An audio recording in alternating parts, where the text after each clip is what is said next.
నమస్తే. ప్రస్తుతం మనతో పాటు ఉన్నారు సోషల్ యాక్టివిస్ట్ కృష్ణకుమారి గారు. నమస్తే అండి. నమస్తే. ప్రస్తుతం మనం ఒక కొత్త నినాదాన్ని చూస్తూ ఉన్నాం.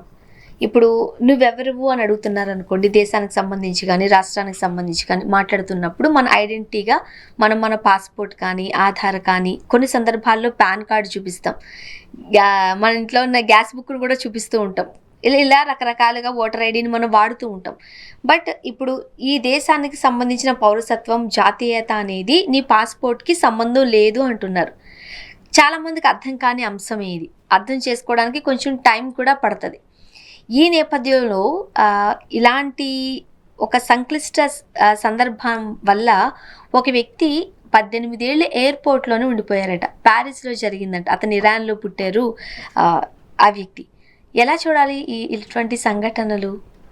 ఇప్పుడు ఇతని విషయానికి చూస్తే ఇతను ఇరాన్లో పుట్టాడు, ఇంగ్లాండ్కి వెళ్ళాడు, అక్కడ ఆ చుట్టుపక్కల దేశాల్లో తిరిగాడు. ఆ తర్వాత ఒక సినిమా షూటింగ్ సందర్భంగానో దేని గురించో అతను వేరే దేశం వెళ్ళాడు. వెళ్ళి ఆ ఎయిర్పోర్ట్లో నుంచి ప్యారిస్ ఎయిర్పోర్ట్లో నుంచి మెహ్రీన్ కరీమా నస్సారి అతని పేరు. అయితే అతను చూసుకుంటే అప్పుడు పేపర్స్ ఏమి అన్నీ మిస్ అయినాయి. మిస్ అయ్యేసరికి ఏం చేయాలో అర్థం కావట్లేదు. అతను ఎయిర్పోర్ట్లోనే ఇంకా ఉన్నాడు. ఇంకేంటంటే అక్కడే పడుకుంటాడు, అక్కడే లేస్తాడు, పగలంతా ఏదో చదువుకుంటుంటాడు, రాసుకుంటుంటాడు. ఇక అతను చూసి ఎవరైనా తిండి పెడితే తింటా ఉంటాడు. పైగా అతనికి ఇతని లైఫ్ బయోగ్రఫీని బట్టి స్టీవెన్ స్పీల్బర్గ్ సినిమా తీశాడు. తీసిన సందర్భంగా ఒక 3 కోట్ల రూపాయలు డబ్బులు ఇచ్చాడు. అయితే ఎయిర్పోర్ట్లో ఉన్న పోస్ట్ ఆఫీస్లో డబ్బులు దాచిపెట్టి ఆ డబ్బులతోటి అతను జీవనం గడుపుతూ ఉన్నాడనమాట. ఇక అతని పని ఏంటంటే వచ్చేపోయే పాసెంజర్లను చూస్తూ ఉండటము, వచ్చేపోయే ఫ్లైట్లు చూస్తూ ఉండటము, అక్కడే ఉంటాం. అయితే ఇలా ఉన్న పరిస్థితుల్లో అసలు కొంతమంది ఎవరైనా తల్లిదండ్రులతో కలిసి పిల్లలు ఎవరైనా ఎయిర్పోర్ట్కి వస్తే కనుక ఫ్లైట్ అది ఎక్కడానికి 1 సంవత్సరం తర్వాత 2 సంవత్సరాల తర్వాత ఆ పిల్లలన్నా పెద్దోళ్ళు అయిపోయారు, కానీ ఈయన మటుకు ఆ ఎయిర్పోర్ట్లోనే ఉండిపోయాడు. ఏంటి రీజను అంటే ఇతని దగ్గర ఏమీ పేపర్స్ లేవు అని. అయితే ఏ పేపర్స్ లేని వాడిని అసలు ఎయిర్పోర్ట్ వాళ్ళు మాత్రం అన్ని సంవత్సరాలు ఎందుకు ఉండనిచ్చారు? ఇది ఒక కీలకమైన ప్రశ్న. అంటే ఒక్కొక్కసారి సమాధానాలు లేని ప్రశ్నలు మన చుట్టూ ఉంటాయి కొన్ని. అలాంటిదే ఇది. అయితే అతనికి అసలు ఆ ఎయిర్పోర్ట్లో ఆ విధంగా ఉండటం కనుక ఇష్టం లేదు అనుకోండి, అతను ఏదో ఒక మార్గం వెతికేవాడు దీనికి. అతనికి బయటికి వెళ్ళాలని లేదనిపిస్తుంది నాకు. ఎందుకంటే ఇప్పుడు ఎయిర్పోర్ట్లో మాత్రం ఉండనిచ్చారు కదా, అసలు ఎయిర్పోర్ట్ వాళ్ళు కూడా ఎందుకు అబ్జెక్షన్ పెట్టలేదు? ఉండనిస్తారు అలాగా? నాకు అదే డౌట్. అందుకే డౌట్ వచ్చింది నాకు. వాళ్ళ తరపు నుంచి అన్నా ఏదో ఒక అర్జీ వెళ్తదేమో కదా గవర్నమెంట్కి వెళ్ళి మా దేశస్తుడని ఎవరు చెప్పకపోవడం. పైగా ఇతను బ్రిటన్ లో చదువుకున్నారట. మరి చదువుకున్నప్పుడు ఆ సర్టిఫికేట్స్ అవన్నీ ఉంటాయి కదా? ఉంటాయి. ఆ బ్రిటన్ లో చదువుకున్నప్పుడు ఉంటాయి. అదే నేను అంటున్నా, కొంతమంది ఏంటంటే అంటే అంత పెద్ద మాట వాడచ్చు లేదో కానీ కొంతమందికి ఒక రకమైన జబ్బు ఉంటుంది, సెల్ఫ్ విక్టిమైజేషన్ అని. వాళ్ళని వాళ్ళు బాధితులుగా అనుకుంటా ఉంటారు. అనుకుని ఎవరో వాళ్ళని బాధించకపోయినా కానీ వాళ్ళు బాధితులుగా సెల్ఫ్ క్లెయిమ్ చేసుకుంటా ఉంటారు. దీన్ని సెల్ఫ్ విక్టిమైజేషన్ అంటారు సైకాలజీలో.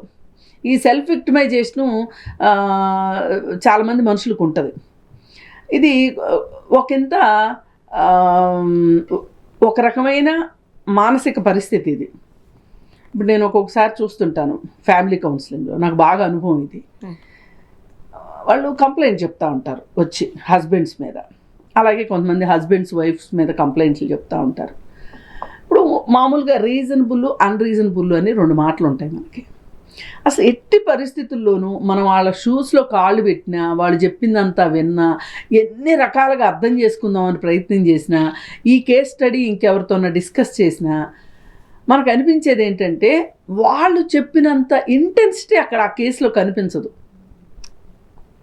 ఇప్పుడు నా భర్త నన్ను బాధిస్తున్నాడండి, అని చెప్పింది అనుకోండి, ఏ రకంగా బాధిస్తారు? శారీరకంగా బాధిస్తారు, ఆర్థిక విషయాల పట్ల బాధిస్తారు, మీ పుట్టింటి నుంచి డబ్బులు తీసుకురమ్మని బాధిస్తారు, లేదు మానసికంగా ఇబ్బంది పెడతారు, లేదు ఇది ఇది కాదు అది కాదు అంటే ఒక హ్యూమిలియేట్ చేస్తారు. అసలు నీతో నాకు సంబంధం లేదు, నువ్వు నాకు అక్కర్లేదు అన్నట్లు, నువ్వు ఇంట్లో ఓ వస్తువులాగా పడుండు, అంతేది కానీ నీకు అంతకంటే ఈ ఇంట్లో ప్లేస్ లేదు, ఇలా ఇన్ని రకాలుగా చేస్తారు.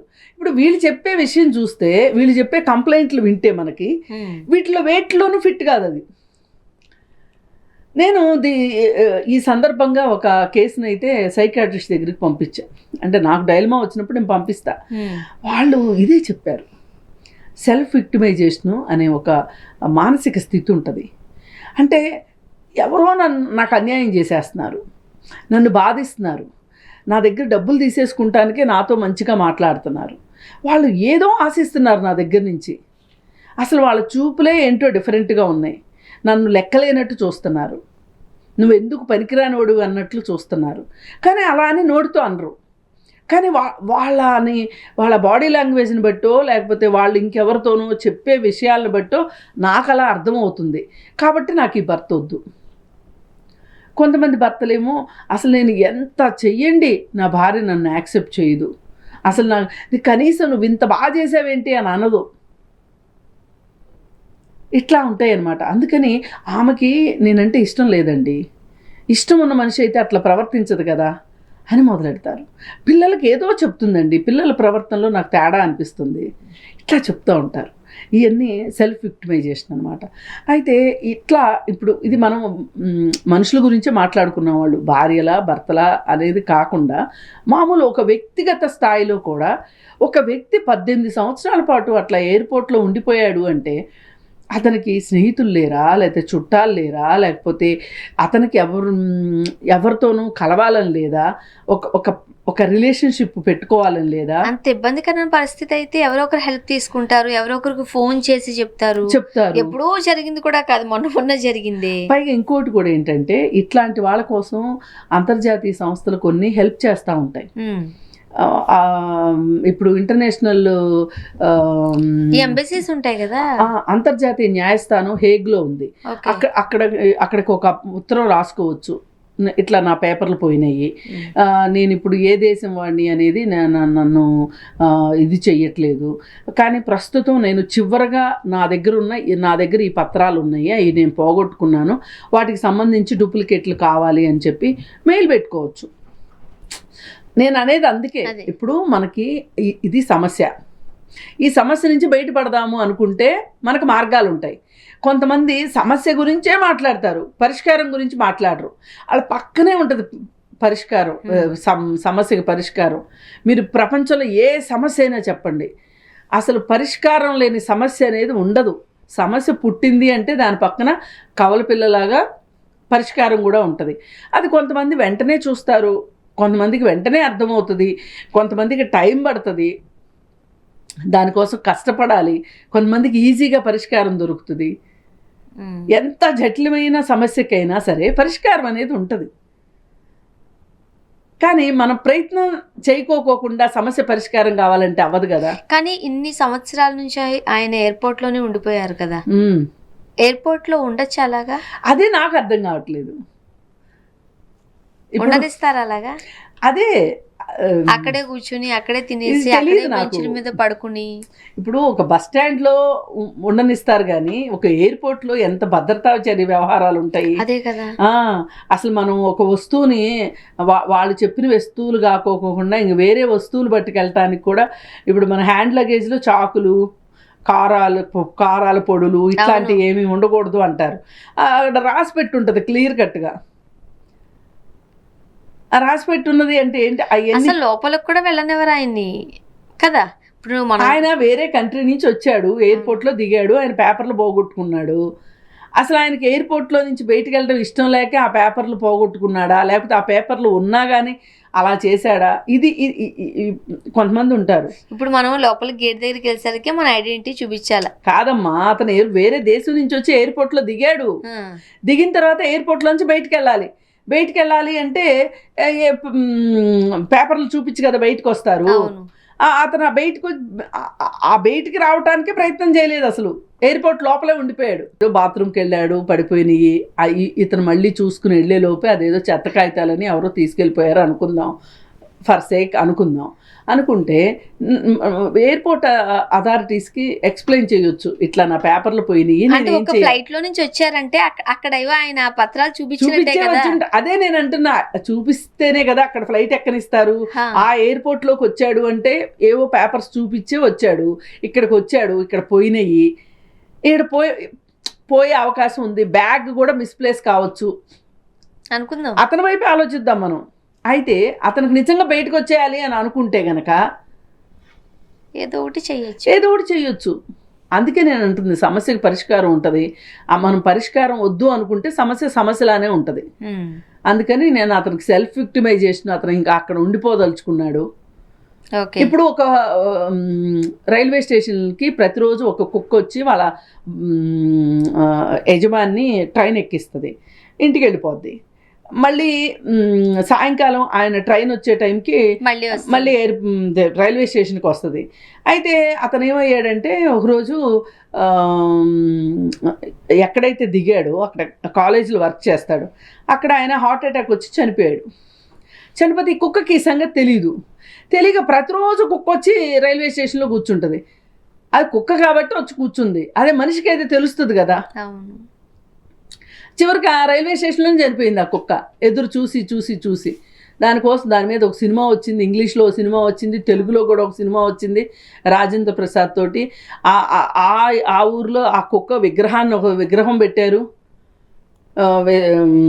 విశ్వాసానికి మారిపోయారు అని చెప్పి. ఇట్లా కుక్క కాబట్టి మనం కథలు ఉన్నాయి, నిజాలు. కుక్క కాబట్టి మనం ఏమనుకోవచ్చు, నిజమే పాపం కుక్కకు తెలియదు కాబట్టి వచ్చింది అనుకున్నాం. మరి మనిషి అట్లా ఎయిర్పోర్ట్లోనే ఉండిపోతాడు చెప్పండి. అసలు ఈ లెక్కను చూస్తే ఇప్పుడు మన దేశంలో ఇప్పుడు కొత్త సమస్య వచ్చింది. పాస్పోర్టు మీ పౌరసత్వానికి నిదర్శనం అది వ్యాలిడిటీ కాదు అని చెప్పి ఇచ్చారు. అసలు ఇది ఎంత ప్రమాదం అంటే, ఇంకేదో కొత్త కార్డు ఇస్తారంట. కొత్త కార్డు ఇచ్చాక కదండి పాత కార్డుని రద్దు చేయాలి. ఏం ప్రభుత్వం, అసలు మనం ఏ దేశంలో బతుకుతున్నామో నాకు అర్థం కావట్లేదు. అసలు ఎందుకు ఇంత అయోమయ స్థితిలో బతుకుతున్నాం? అసలు ఇప్పుడు పాస్పోర్ట్ కాదు అన్నారు. అలా అనడానికి ఏంటి అంటే 1967లో ఒక అమెండ్మెంట్ ద్వారా ఒక అతనికి పాస్పోర్ట్ ఇవ్వాల్సి వచ్చింది. ఏంటి, ఒక ప్రత్యేక పరిస్థితుల్లో మన దేశంలో పుట్టకపోయినప్పటికీ కూడా, మన దేశం వాడు కాకపోయినప్పటికీ కూడా అతనికి పాస్పోర్ట్ ఇవ్వవలసి వచ్చింది. ఇవ్వవలసి వచ్చినప్పుడు ఇచ్చారు. అప్పుడు ఒక చిన్న అమెండ్మెంట్ చేశారు. అంటే ఇప్పుడు ఏమంటున్నారు అంటే, ఆ 1967 దీని ప్రకారం చూసుకుంటే జాతీయులు కాని వాళ్ళకు కూడా పాస్పోర్ట్ ఇచ్చారు కాబట్టి ఇది జాతీయతకి చిహ్నం కాదు అని అంటున్నారు. అసలు ఎందుకు ఈ తవ్వకాల్లోకి వెళ్తున్నారు? ఈ తవ్వకాల్లో తీసి ఇప్పుడు ఏదన్నా సమస్య వచ్చినప్పుడు సమస్య పరిష్కారానికి ఇట్లాంటివి వాడాలి, కానీ సమస్యలు సృష్టించడానికి ఇట్లాంటివి వాడకూడదు. ఇప్పుడు ఈ లెక్కను చూస్తే ఆధార్ కూడా పనికిరాదంటున్నారు, ఓటర్ కార్డు పనికిరాదంటున్నారు, మళ్ళీ voter card, PAN card correct కాదంటున్నారు. సరే, ఒక వ్యక్తికి పాన్ కార్డు లేని వాళ్ళు ఈ దేశంలో చాలామంది ఉన్నారు, ఓకే, అది కాదందాం. ఓట్లు లేని వాళ్ళు కూడా చాలామంది ఉన్నారు, అది కూడా కాదందాం. కానీ ఆధార్ అందరినీ తీసుకోమని చెప్పారు కదా. లేని వాళ్ళు కూడా ఆధార్ తీసుకుంటేనే మీకు అసలు ఆధార్ నిన్ను బ్యాంకుకి లింక్ చేశారు, ఆధార్ నిన్ను గ్యాస్ కార్డుకి లింక్ చేశారు, ఆధార్ నిన్ను ఓటర్ కార్డుకి కూడా అనుసంధానం చేస్తామని చెప్తున్నారు. ఇన్ని చేస్తామని చెప్పినప్పుడు మరి పాస్పోర్ట్ ఉన్నప్పుడు పాస్పోర్ట్ ఎందుకు కాదు అని అంటే గనక, ఇప్పుడు వేరే ఇంకో దేశం వెళ్ళామండి మనము, అక్కడ మన చిక్కుల్లో పెట్టదలుచుకున్నారు వాళ్ళు. నువ్వు అసలు ఆ దేశం మనిషి పని ఏంటి గ్యారంటీ అంటే ఏం చెప్పుకుంటాం మనం? చూడాలి అసలు ఏం చేయబోతున్నారు, ఏం జరగబోతుంది అని. ఇప్పుడు నిన్న నేను ఇంకొక న్యూస్ చూశాను. ఏంటి అంటే ఆధార్ని కూడా రద్దు చేసేసి వేరే కార్డు తీసుకొస్తారంట అని. ఇప్పుడు ఈ లెక్కన ఆధార్ కోసం ఎన్ని వందల కోట్లు తగలబెట్టారు. మీరు ఏదైనా ఒక కార్డుని తీసుకురాలేకపోతున్నారా? ఇప్పుడు అమెరికా ఉంది, చాలా విషయాలు అమెరికాతో పోల్చుకుంటాం. అమెరికాలో సోషల్ సెక్యూరిటీ కార్డ్ అని ఒకటి ఉంది.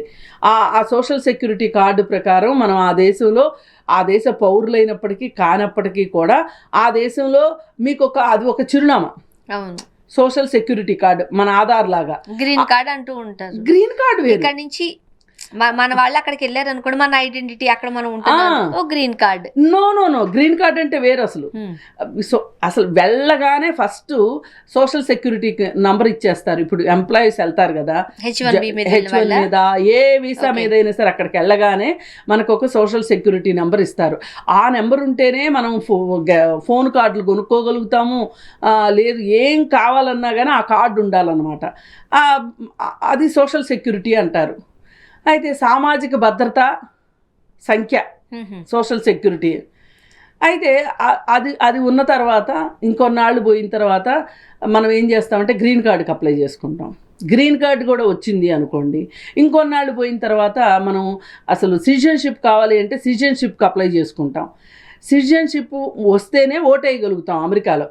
అంటే చాలా పెన్షన్ స్కీమ్స్కి వాటికి మనం అర్హులు అన్నమాట. కానీ గ్రీన్ కార్డు ఉన్న వాళ్ళు ఓటు వేయడానికి లేదు. కానీ గ్రీన్ కార్డు ఉన్న తర్వాత కొన్ని సంవత్సరాల తర్వాత మనం ఆ దేశ పౌరసత్వం కావాలి అంటే అమెరికా పౌరసత్వం ఇస్తారు. ఒకప్పుడు ఏంటి అంటే అదైనా ఉండాలి, మీరు ఇండియాలో అయినా పౌరులుగా ఉండాలి, ఇండియాలో పౌరులుగా ఉంటే అమెరికాలో ఒప్పుకునేవాళ్ళు కాదు, అమెరికాలో ఇచ్చేవాళ్ళు కాదు. అందుకని ఏం చేసేవాళ్ళు అంటే ఇండియాది వదులుకునేవాళ్ళు అమెరికా అది కావాలి అనుకుంటే. ఇప్పుడు డ్యూయల్ సిటిజన్షిప్ కూడా ఉండొచ్చు. ఏది ఏమైనప్పటికీ కూడా ఇప్పుడు అసలు ఈ ప్రభుత్వము మరి తెలివి ఎక్కువే చేస్తుందో తెలివి తక్కువే చేస్తుందో కానీ ఇప్పుడు మళ్ళీ ఇంకో కొత్త కార్డు అంటే మళ్ళీ ఇప్పుడు బోలెడు డబ్బులు. అసలే ఈ దేశం అప్పుల్లో ఉంది. మరి రాష్ట్రాలు అప్పుల్లో ఉన్నాయని అనుకుంటున్నాం కదా, రాష్ట్రాలే కాదు దేశం కూడా అప్పుల్లో ఉంది. మరి ఈ అప్పుల్లో ఉన్నప్పుడు మళ్ళీ ఇప్పుడు కొత్తగా ఇంకో కార్డుని తీసుకొస్తే మళ్ళీ అప్పేగా, మన డబ్బులే కదా.